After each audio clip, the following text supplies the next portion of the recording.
And we begin tonight with the urgent search for 4 crew members missing at sea. Their cargo ship nearly capsizing just off the coast of Georgia. Take a look at this, the massive ship listing heavily onto its side. The Coast Guard rescuing 20 people so far on board. Tonight, our first look at that rescue operation, a chopper high above the freighter pulling a crew member to safety. Tonight, the stunning disaster off the coast of Georgia. A massive cargo ship overturned. A desperate search underway in dangerous conditions for 4 missing crew members after the ship burst into flames. I just want to confirm that this is the vessel Golden Ray, the cargo ship that capsized. There's no way to get on board the vessel. This Coast Guard video showing a rescuer pulling a crew member to safety in the dead of night. Around 2 a.m., the first emergency calls came in. 24 aboard the nearly 700-foot ship carrying vehicles. Just after it departed port, it made a turn and toppled over.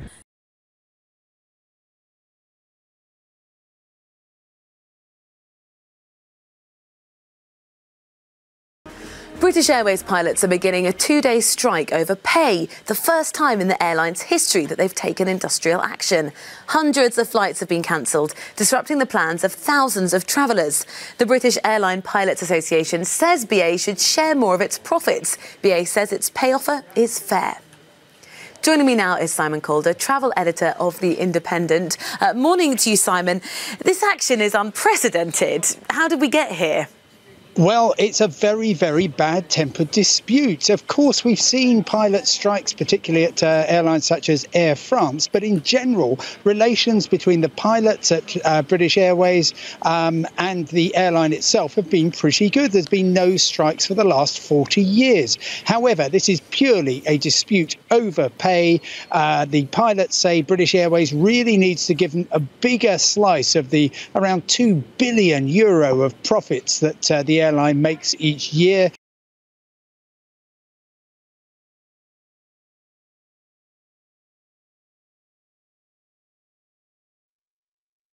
Talks between the U.S. and the Taliban are dead, at least for the time being, following Donald Trump's surprise cancellation of a secret summit with Taliban leaders at the president's retreat at Camp David. We'd made real progress, and then the Taliban failed to live up to a series of commitments that they had made. And when that happened, President Trump said, I'm not going to take that deal. I'm not going to work with someone that can't deliver on their commitments. Pompeo also said the U.S. Special Envoy for Afghanistan is being recalled.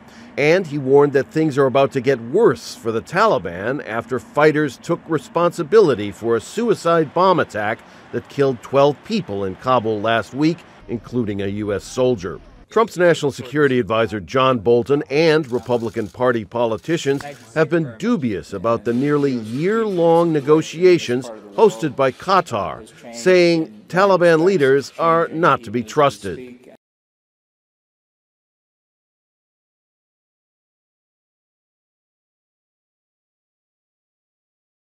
Maditla, the mother who killed her 4 children using rat poison, has been found guilty on 4 counts of murder in the Middleburg High Court.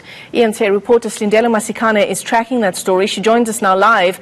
And in fact, Slee, you've been tracking the story since it first broke. If I remember correctly, it was in December of last year, over the festive season, when we heard this shocking story of the bodies of 4 children being found in an abandoned house. Michelle, this case broke around, like you said, around the 28th of December. The bodies of the children, in fact, were found around that time. And of course, it's the festive season. People are celebrating Christmas and Boxing Day. But for the Maditla family, they were actually going to now prepare for a funeral. And at that stage, what we understood from this matter was that Zintle Maditla had handed herself over to police. And from that time, we've had quite a lengthy process in terms of her bail application, where, of course, her lawyers had brought up a possible defense of non-pathological criminal incapacity.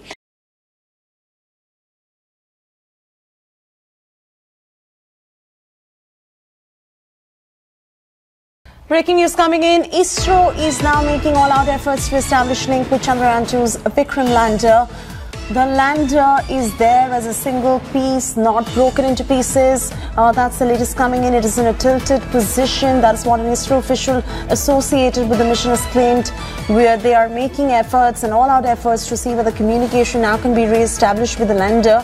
That's what is coming in from ISRO, the Indian Space Research Organization, continuing to make all-out efforts right there to establish link with Chandrayaan 2's Vikram lander. Good news coming in is that the lander is not broken into pieces and it's in a tilted position though, and they're making all-out efforts at this point of time to see whether communication can be re-established with the lander.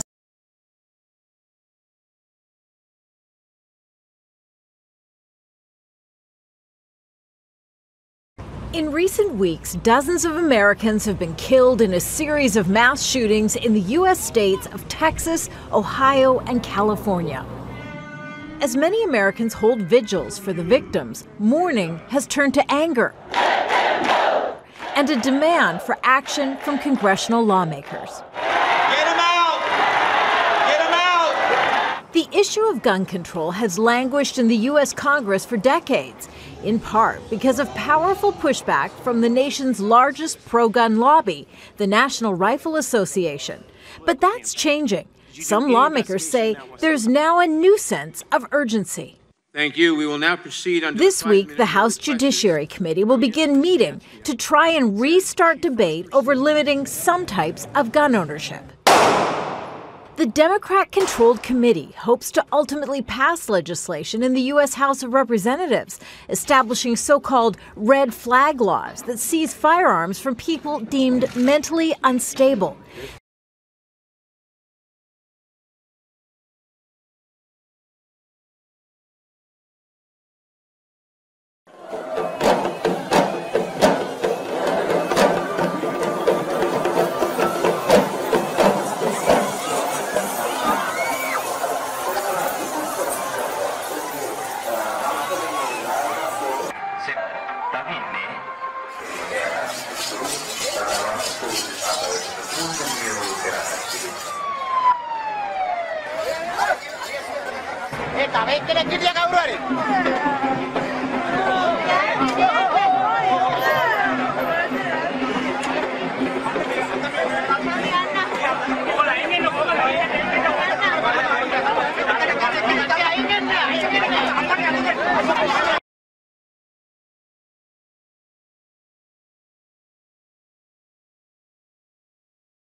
Standing against tyranny and police brutality, we students need to voice up and show our disapprobation to the government. The future is us. We must protect our home despite our limited strength. Therefore, we launch an action called The Road to Freedom, connecting a 5-kilometer chain through Tokawan, Harmantin, and Yau Ma Tei. When unjust is a fact, revolution becomes a right. We must stand with Hong Kong people and never stand down until the 5 demands are achieved.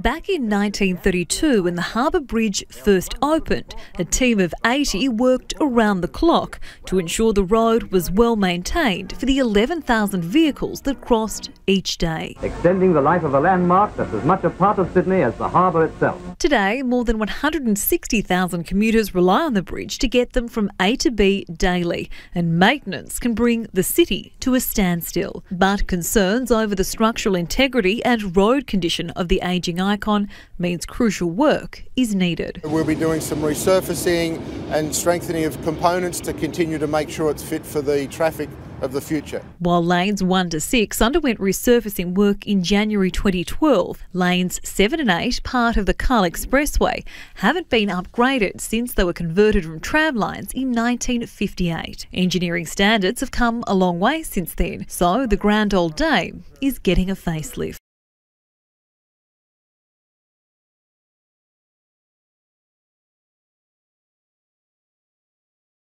The US Defence Secretary has told the UK it must let its citizens who've gone to fight for ISIS return home to face justice. Mark Esper added the stripping of citizenship, something the UK government has done in several cases, is not a solution to the problem. It is an untenable situation. How long can it last? Our view is they should be repatriated and dealt with appropriately. That's the message for Britain. Our position is that they should all go back to their home countries to face justice. Well, it's believed more than 2,000 foreign fighters are currently being detained in Syria. Some European states have agreed to accept the return of their captured citizens, but Britain has taken a more hard-line stance. ISIS bride Shamima Begum and British-Canadian convert Jack Letts, better known as Jihadi Jack, have both had their British citizenship removed. Around 900 UK citizens left to join the so-called caliphate, with around 400 of them said to have already returned and only 10% facing prosecution.